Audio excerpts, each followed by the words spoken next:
Welcome back to another episode of Mystery Garage. In today's episode, we get back to work on Project Stepchild. Well, kinda. Let's get into it.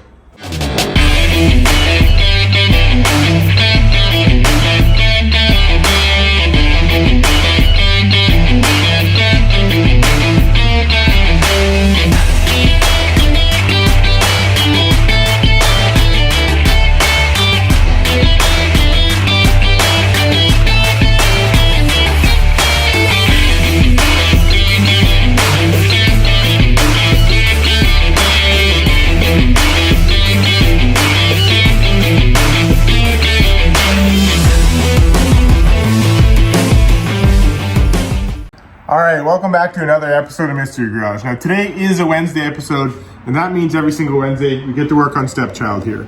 Now, I did say there's a little bit of a change to that, because this episode is kind of about Stepchild, but it's not. But then again, it is. I don't know, we'll figure that out. Anyways, in today's episode, you can see behind me, the weather is fantastic in my area. There's been a little bit of a talk of potentially having a car cruise, because this weather is supposed to extend for a week or two and be nice out. Guys are getting all excited about getting their cars out for the first time this spring, and so am I. That reminded me, I still have my VR6 Supercharged, what I like to call Project White Rabbit, in storage for the winter time, and I still haven't gone to get it yet. So in today's episode, we're gonna hop into my wife's Tiguan, we're gonna go get that car, we're gonna check in on it because it's been sitting in storage all winter, and we're gonna bring that car home. It does have a later episode tie-in to Project Stepchild here, but we'll talk about that in a little while. First and foremost, let's go get that car and wake it up for the spring. Let's do it.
Oh man, if I ever miss this car is exactly why I love Volkswagens just so much.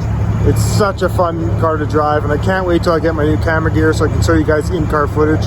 The stuff I have just does way too shaky videos, and it really doesn't give you an authentic feel of what this car feels like. This thing is incredible.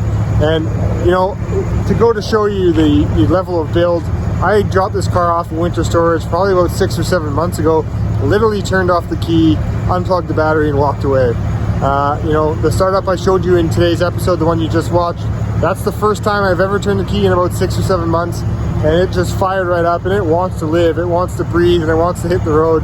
And even in the last 15 minutes of been driving around, I had a complete smile on my face the entire time. I love this car. This car is a riot. It's almost dangerously fast because you can definitely get carried away with your right foot if you're not minding yourself. So I can't wait till I can show you more in-car footage, but I'm gonna have a little bit more fun. My face is kind of hurting because I'm smiling so much. Driving around a little bit more, and I'll see you guys back at the house.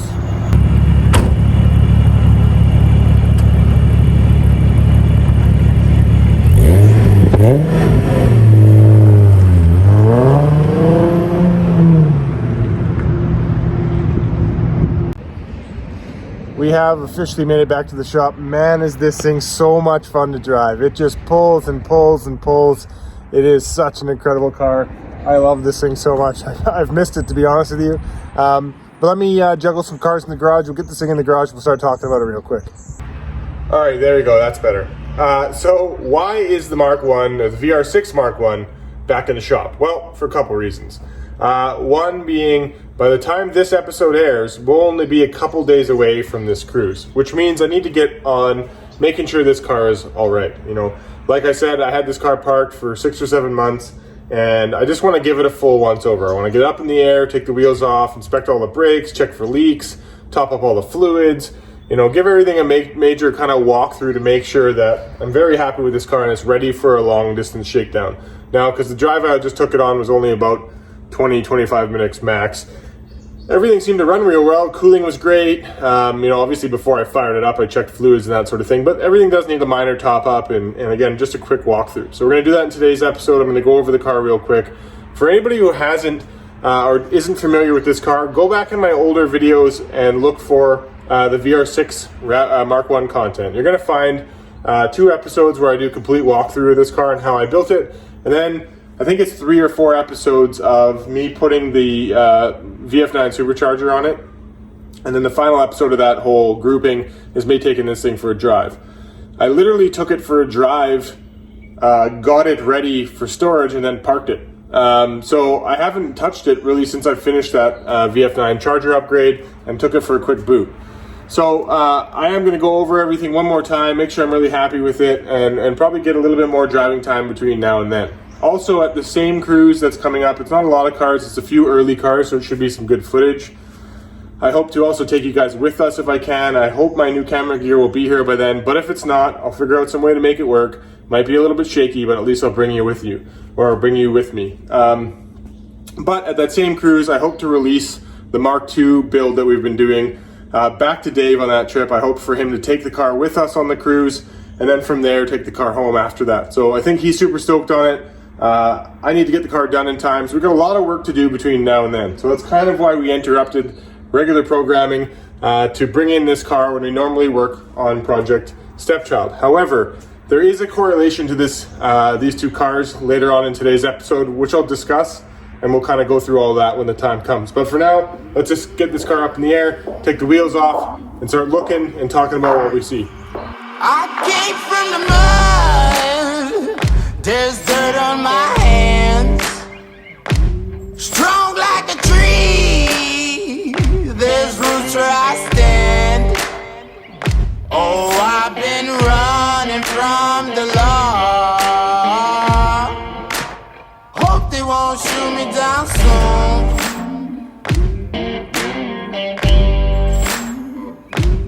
They sing on. All right, so I was trying not to rehash too much of this car because I've already covered off in a regular episode, but then I remember that a lot of you are probably new to the channel and haven't been around since I went through this car or did some upgrades.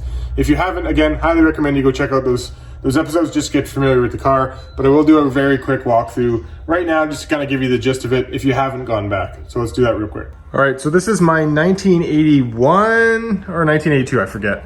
A 1981 and 1982 Rabbit Base L. So I ended up finding this car, long story short, I was building another Rabbit and building it on Instagram, and one of the guys following me on Instagram said, hey, I know of a car, it's actually mine, I'm willing to sell it. Do you know anybody who'd be interested in buying it? So I said, tell me more. I ended up going to look at the car, and I ended up purchasing it. It, at the time, was parked in a field, and it was a base model L automatic. So one thing that I fell in love with this car is it has basically absolutely no rust, which is kind of hard to find in our area, is a car that has no rust.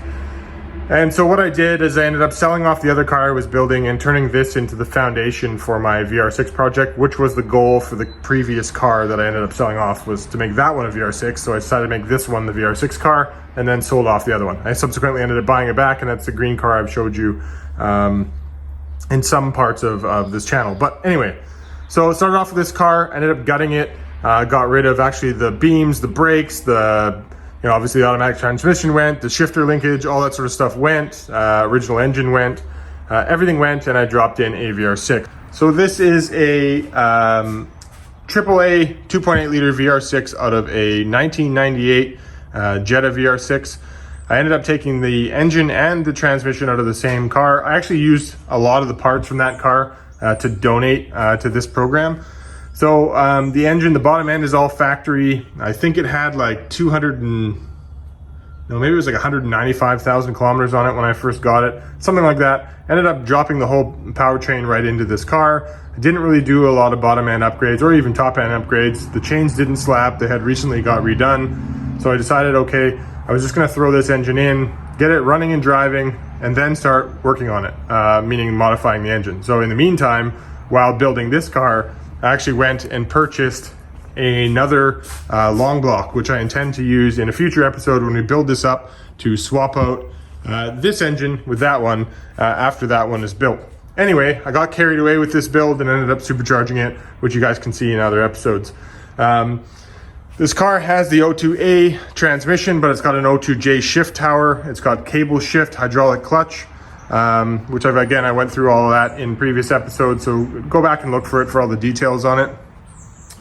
I have a hybrid, hub brake assembly sort of thing, but to basically go over it, it's roughly 11-inch front brakes with a whole bunch of weird combinations, but I did swap to 5-lug, so it's 5-lug rear, 5-lug front. Rear disc brakes are also Mark III currently. And this whole package is really, really good or aggressive for this car. I really like it, but we'll talk about that in a little bit. Suspension can use some work. This was just a cheaper set of coilovers I got at the time. I forget what make they are, but they're, again, just cheap versions of it. What else can I go over with you guys? Swap kit I used was the Eurowise engine mounts and axles.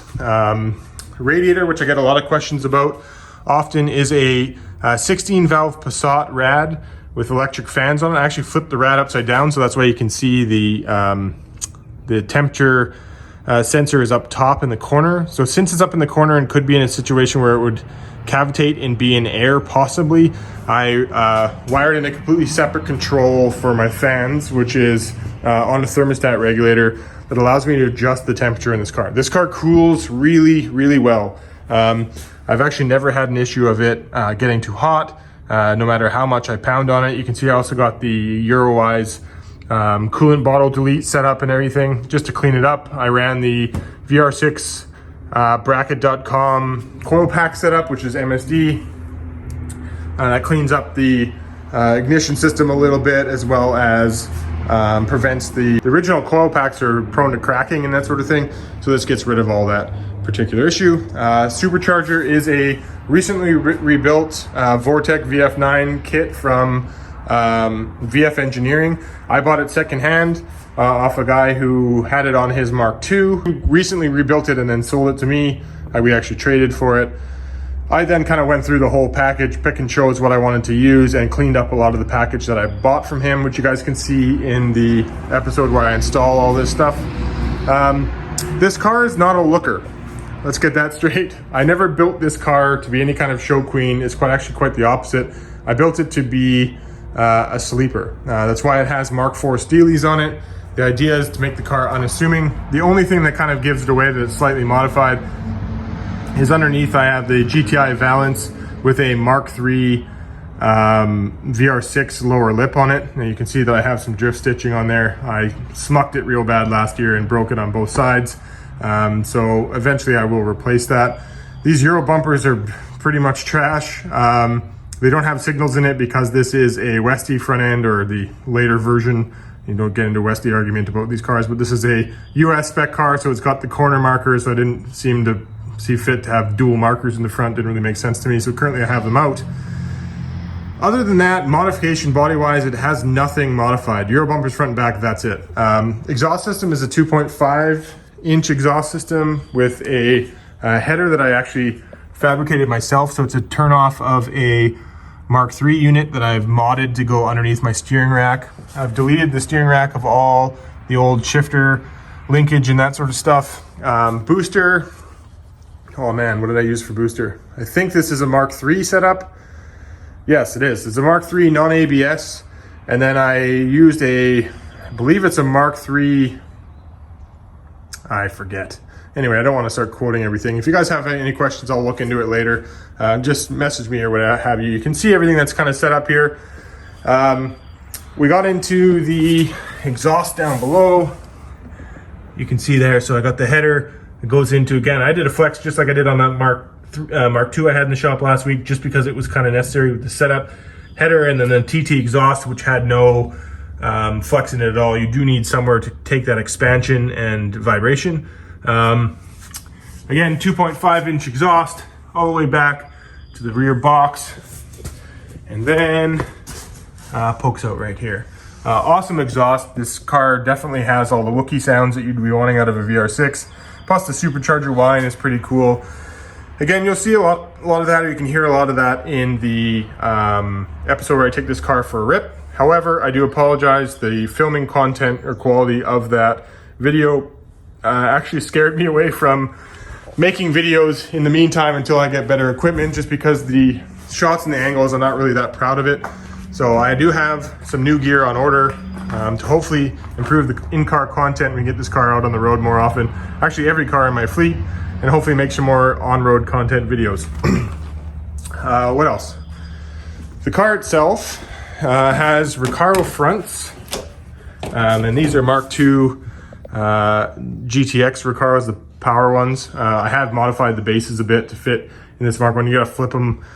Again, I did this 3 years ago, whatever. I can't remember exact details about what I did, but I did flip it in some form or fashion. I have a short throw shift kit. I don't know, it looks kind of tuner. I didn't mean for it to be like that, but it's a short throw reverse lockout shifter. Eventually I want to turn this into a CAE one, but we'll deal with that later in the episode when I explain what I'm doing with this car.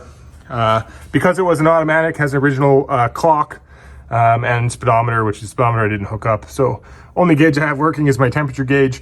I will be putting in a fuel ratio gauge as well as a boost gauge, I think, or the gauges I want to really monitor, just to learn kind of about this car, especially since I supercharged it. I want to make sure that everything is running the way it should. What else can I tell you about it? That's really about it, I think. My rear seats for this GTX seats have been sitting right here for quite some time. So I have the full interior. I did have intention of putting that fabric over top of these rear seats to make the whole interior match. But that's where it kind of comes into part of today's episode. So earlier on, I said there was 2 reasons why this car was here. One was to get it ready for the upcoming cruise. And number 2 is because there's going to be some changes to this car.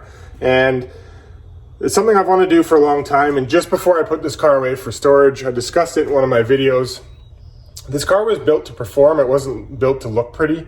I do want to fix the aesthetic so it does at least look respectable, let's say that. I don't want it to have dents, as you can see, which is the reason I actually bought Stepchild a long time ago, was this door has a massive dent in it. At some point in time, it was attempted to be broken into, so there's like a gouge out of here. There's a big dent in the rear quarter. All those things I will address this season. But one of the bigger things I wanted to address this season is take this car to the next level. It has a supercharger now. You know, this thing screams on the road. I love driving it. I want to make it a performer. So I'm actually going to pull the interior out in a future episode. We're going to put in like a racing seat, hopefully cage the car, hopefully put in a CAE shifter, really bring this car back to the roots of what it is a true performer. As well as a bunch of other little changes and upgrades we'll make, and then we will make it look presentable, like I said. Probably some new front fenders because these ones have dents, all that kind of stuff. We'll jump into all that. No real body work because there is no rust repair to do, but just cleaning up the build, making it presentable is kind of the second part of what I want to talk about. Again, the interior is part of that too. I originally bought this car to be an all-around car. I have 2 kids, a wife, and they wanted to come on cruises with me. So originally, since this was my only Volkswagen, I put the full interior back in. And really, when you think about it, when you throw in dumpable Recaro seats, the seats are so far back, it's not really a car you can sit in the back end anyways. I'm a tall guy. So I'll be pulling out the rear seats, cutting the rear inside of the car, and we'll be using some of those items in some of my other builds. So in addition to interior work, aesthetic work to the car, we're going to be doing some more performance upgrades, hopefully get into that motor, the other engine this year, as well as doing some changes to the brakes. We're going to do new suspension. A whole bunch of stuff is going to make this car perform a little bit better, or a lot better, depending on what we're talking about. So this car is going to be basically turned into a street monster, is the idea. This car is always going to be streetable, but I'd like to start taking this thing to the drag strip, start running some times, that kind of content. I think that would be really cool for this car, and I'm actually super, super excited. So why would I change around a brake setup like this? Well, it's because this car is currently 5-lug, and a lot of the import setups for drag slicks and that sort of thing is all 4-bolt and smaller wheels to be able to fit the slick. So I'm going to be changing this car back to 4-lug.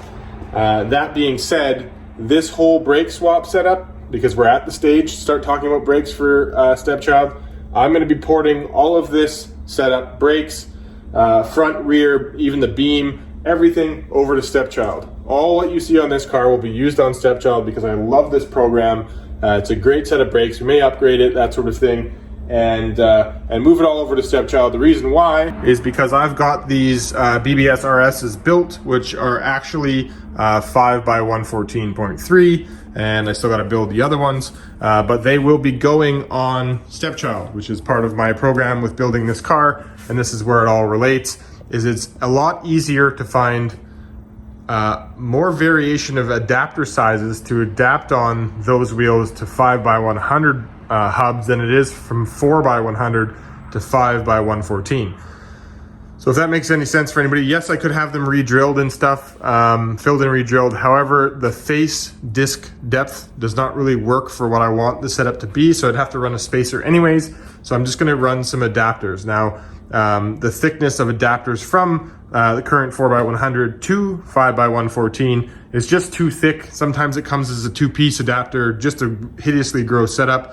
What I'm going to do instead is go from the 5x100 on this car to 5x114, and it's a lot easier to do. Plus, this brake setup on this car would be phenomenal because of its power to weight ratio and that sort of thing with the ABF on it would be amazing.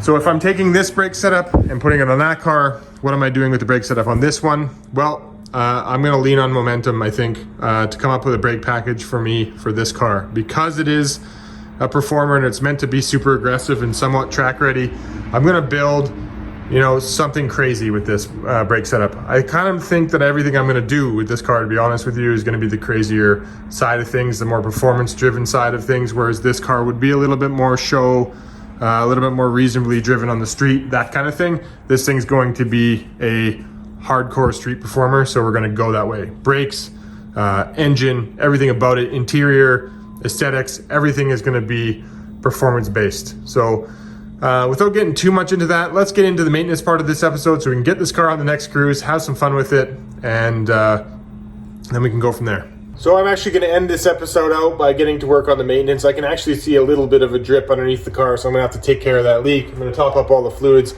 and get it ready for next Sunday's drive. The very next video is going to interrupt general programming again because it's probably going to be of me taking this car on the cruise, and I think you guys will really like that. So sorry for the standard programming of other builds and Stepchild. We might take a little bit of a burp in that to kind of show you guys this cruise, and I think it'll be a lot of fun. So thanks very much for watching today. Hope you guys love to see the VR6 back. Trust me, there's gonna be a ton of VR6 content this year, as this is one of my favorite cars I've ever owned. And my next favorite car will obviously be the ABF build in Stepchild. So looking forward to all that. Again, I'm gonna cut out by getting to work on this car. Thanks very much for watching, guys. Till next time, take care.